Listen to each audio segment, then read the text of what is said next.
Hello मेरी shining star. तो आज हम कर रहे सचित्र हिंदी व्याकरण कक्षा 8 by Amit publishing house Edurise series. तो प्यारे बच्चों, आज हम करेंगे अध्याय 19 क्रिया। रणवीर अपने पिता के साथ बाजार गया। उन्होंने कई दुकानों से सामान खरीदा और मोल भाव भी किया। अपनी पसंद के कपड़े लेकर दोनों बहुत प्रसन्न थे। थोड़ी देर घूमने के बाद वे घर लौट आए। यदि ऊपर दिए गद्यांश में से रंगीन छपे शब्दों को हटा दिया जाए तो वाक्य अपूर्ण रह जाएंगे और कथन स्पष्ट नहीं होंगे। गया, खरीदा, किया, लेकर, थे, घूमने, लौट आए आदि शब्द किसी कार्य के होने या करने का बोध करा रहे हैं। यही शब्द क्रिया कहलाते हैं। क्रिया शब्द विकारी होते हैं। इस प्रकार जिन शब्दों से किसी कार्य के होने, करने अथवा किसी स्थिति के होने का बोध हो उसे क्रिया कहते हैं। और अधिक जानिए, पहला है क्रिया के बिना वाक्य पूर्ण नहीं हो सकता। उदाहरण के लिए, राधिका पत्र डैश, राधिका पत्र पढ़ रही है। अब हमने यहाँ पर क्रिया लगाई है। दूसरा है कुछ क्रियाएं स्वयं घटित होती हैं तो कुछ क्रियाएं की जाती हैं। उदाहरण के लिए, खेतों में फसल पक गई है, स्वयं घटित क्रिया। और किसान फसल काट रहा है, किसान द्वारा की गई क्रिया। धातु वाक्यों को पढ़िए। तुम मेरी बात सुन रहे हो या नहीं? बच्चा माँ की बात सुन रहा है। तुम गाना सुन रहे हो। इन सभी वाक्यों में आए क्रियापदों में सुन अंश का प्रयोग किया गया है। यही अंश क्रिया का मूल रूप अर्थात धातु कहलाता है। क्रिया के मूल रूप यानी धातु का प्रयोग तू सर्वनाम के साथ किया जाता है, जैसे तू लिख, तू पढ़, तू जा, तू खा। धातु के भेद, धातु के निम्नलिखित 4 भेद होते हैं। पहला है सामान्य धातु। क्रिया की धातु में ना प्रत्यय जोड़ देने से क्रिया की सामान्य धातु बनती है, जैसे धातु, प्रत्यय और सामान्य धातु। लिखना लिखना, पढ़ना पढ़ना, सुनना सुनना, चलना चलना। दूसरा है व्युत्पन्न धातु। सामान्य धातु में प्रत्यय लगाने पर व्युत्पन्न धातु बनती है, जैसे धातु और सामान्य धातु और ये व्युत्पन्न धातु।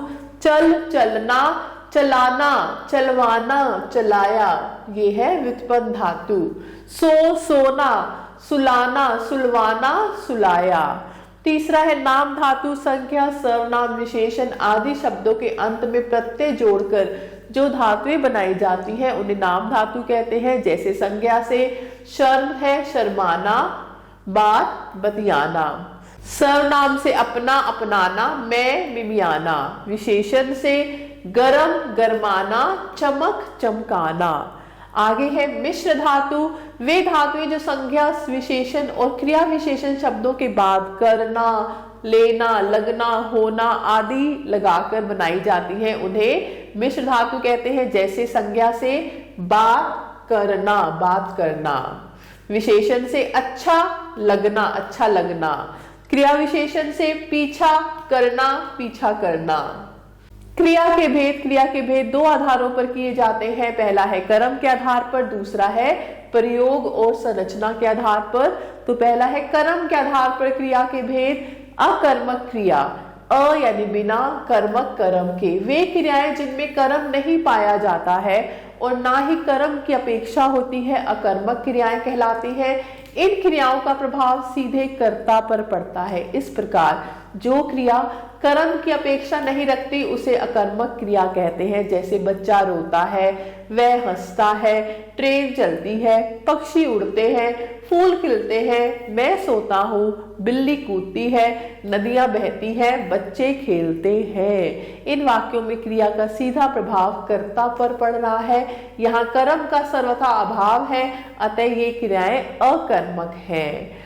अकर्मक क्रिया की पहचान के लिए क्रिया से पहले क्या, किसे अथवा किसको लगाकर प्रश्न करना चाहिए। यदि कोई उत्तर नहीं मिलता है तो क्रिया अकर्मक है। जैसे आकांक्षा हंस रही है, आकांक्षा क्या हंस रही है? तो यहाँ पर कोई उत्तर नहीं है। अनुराग भाग रहा है, अनुराग क्या भाग रहा है? तो यहाँ पर भी कोई उत्तर नहीं है, इसीलिए ये क्या है? अकर्मक क्रिया। दूसरा है सकर्मक क्रिया, स यानी साथ, कर्मक यानी कर्म के। वे क्रियाएं जिनमें कर्म पाया जाता है अथवा कर्म की अपेक्षा होती है सकर्मक क्रियाएं कहलाती हैं। इन क्रियाओं का सीधा प्रभाव कर्म पर पड़ता है। इस प्रकार जिन क्रियाओं में कर्म की अपेक्षा होती है अथवा कर्म पाया जाता है वे सकर्मक क्रियाएं कहलाती है। जैसे वह आम खाता है, माँ बर्तन धोती है, नेहा खाना बना रही है, वह पत्र लिख रहा है, हरीश फुटबॉल खेलता है, साहिल गाड़ी चलाता है। इन वाक्यों में क्रिया का फल कर्ता पर नहीं बल्कि कर्म पर पड़ रहा है, अतः ये क्रियाएं सकर्मक है। सकर्मक क्रिया की पहचान करने के लिए क्या, किसे अथवा किसको लगाकर प्रश्न किया जाता है। उत्तर में यदि कोई निर्जीव वस्तु या पदार्थ प्राप्त हो तो वह क्रिया का कर्म होता है, अर्थात क्रिया सकर्मक है। जैसे धोबी कपड़े धो रहा है, धोबी क्या धो रहा है, कपड़े। रूपाली चित्र बनाती है, रूपाली क्या बनाती है, चित्र। सकर्मक क्रिया के भेद, सकर्मक क्रिया के भी दो भेद होते हैं, एक कर्मक और द्विकर्मक। एक कर्मक क्रिया जिन क्रियाओं में एक कर्म पाया जाता है वे एक कर्मक क्रियाएं कहलाती है। जैसे राकेश फूल तोड़ रहा है, राकेश क्या तोड़ रहा है, फूल। महिमा कपड़े सुखाती है, महिमा क्या सुखाती है, कपड़े। द्विकर्मक क्रिया जिन क्रियाओं में दो कर्म पाए जाते हैं वे द्विकर्मक क्रियाएं कहलाती है। जैसे रागिनी ने बच्चे को कहानी सुनाई, रागिनी ने किसे कहानी सुनाई, बच्चे को। रागिनी ने बच्चे को क्या सुनाई, कहानी। विजय ने हर्ष को पुस्तक दी, विजय ने किसे पुस्तक दी, हर्ष को। विजय ने हर्ष को क्या दी, पुस्तक। तो यहाँ पर दो कर्म है तो द्विकर्मक।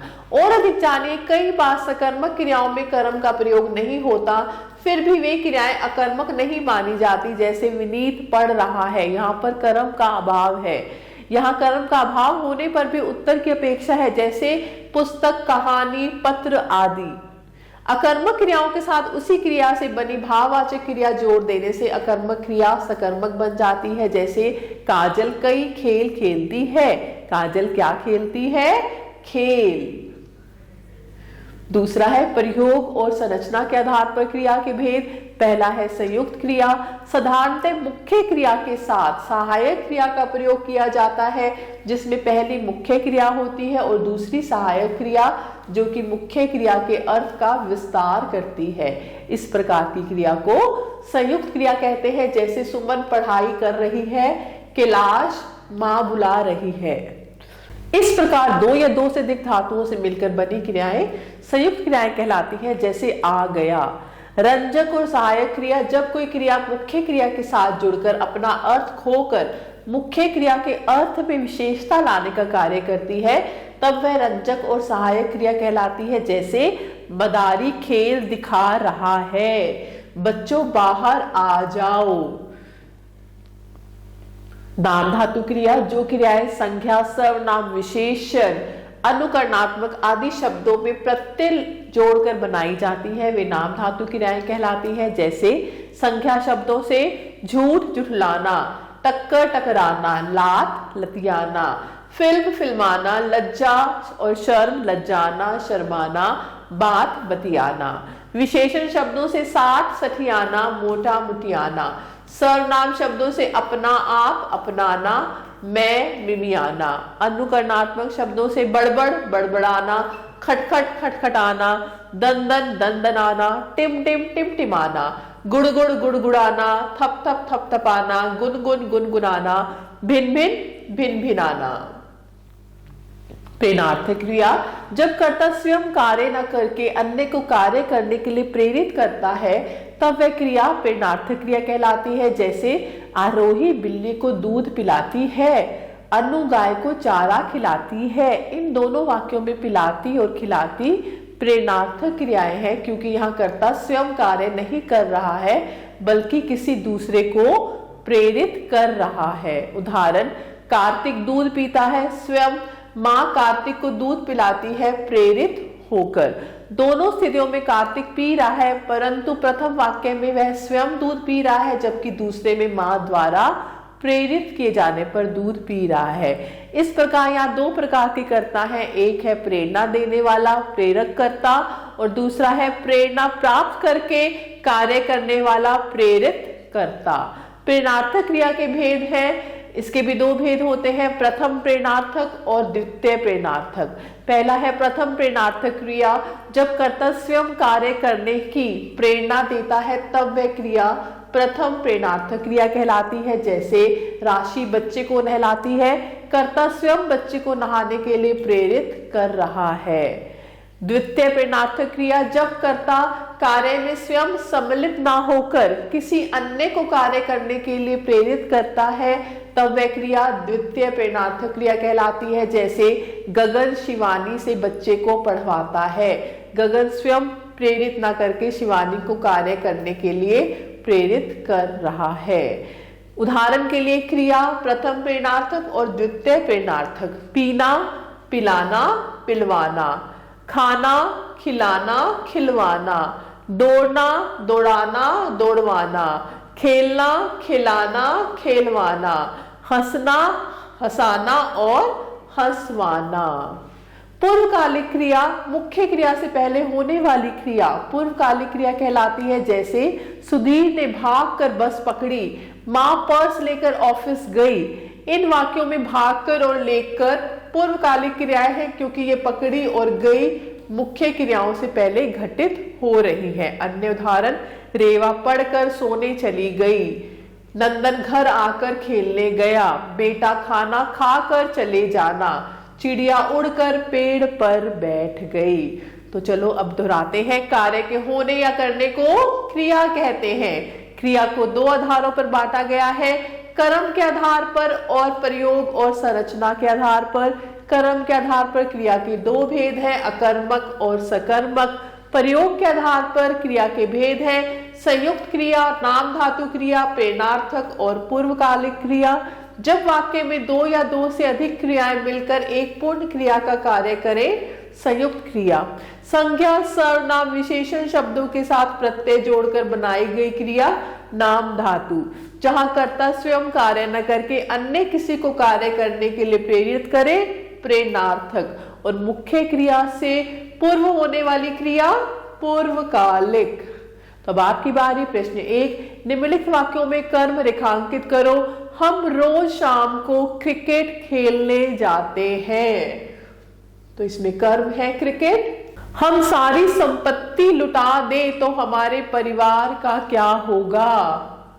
संपत्ति। अनुभव ने लकड़ी की अटैची बंद करके रख दी। लकड़ी की अटैची। नवाब साहब फिर तारीफ बटोरने लग गए।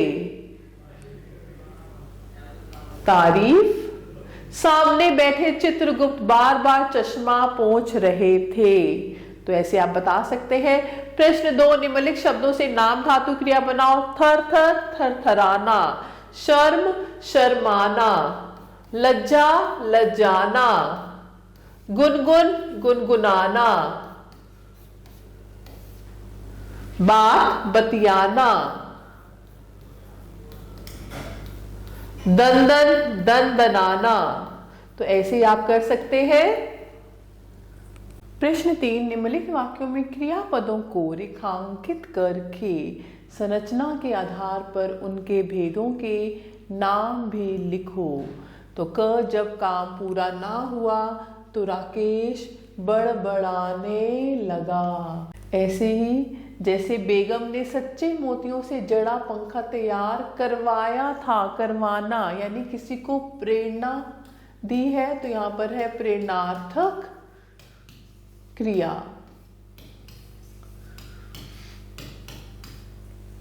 ऐसी जमींदार किसान से खेती करवाता है। करवाना, खुद ना करके किसी और को प्रेरित करना, तो इसमें भी है प्रेरणार्थक क्रिया। मीनल नहा कर पढ़ने बैठ गई। इसमें पहले नहा कर पढ़ने बैठ गई, तो यहां पर क्या है? पूर्वकालिक क्रिया। अब हम आगे करते हैं। प्रश्न 4, निम्नलिखित वाक्यों में से रंजक क्रिया छांट कर लिखो। रंजक क्रियाएं वो होती है जो मुख्य क्रिया के साथ जुड़कर वाक्य की शोभा और बढ़ा देते हैं। जैसे महात्मा बुद्ध के समक्ष दान राशि के ढेर लगने लगे। मां ने कल्याणी को गोद में उठा लिया। सभी अनुचर थाल रख कर चले गए। रखना मुख्य क्रिया है और ये रंजक क्रिया। मुगल अपनी तलवार टेक कर उठ खड़ा हुआ। चीन की दीवार का निर्माण कार्य कई शताब्दियों तक चलता रहा था। तो अब हम करते हैं प्रश्न 5। निम्नलिखित प्रश्नों के उत्तर दो। अकर्मक और सकर्मक क्रिया में उदाहरण सहित अंतर स्पष्ट करो। पूर्वकालिक क्रिया और प्रेरणार्थक क्रिया के दो उदाहरण लिखो वाक्य में और निम्नलिखित क्रियाओं से मूल धातु अलग करके लिखो। देखकर, इसमें धातु है देख, जमाना जमना, हंसना हंस, रुलाया रोना, खरीदी खरीद। तो ऐसे ही आप बाकी के शब्द कर सकते हैं। तो मैं आशा करती हूँ आपको अध्याय अच्छे से समझ आया होगा। आप सभी बच्चों का तहे दिल से धन्यवाद। हमेशा खुश रहे और स्वस्थ रहे।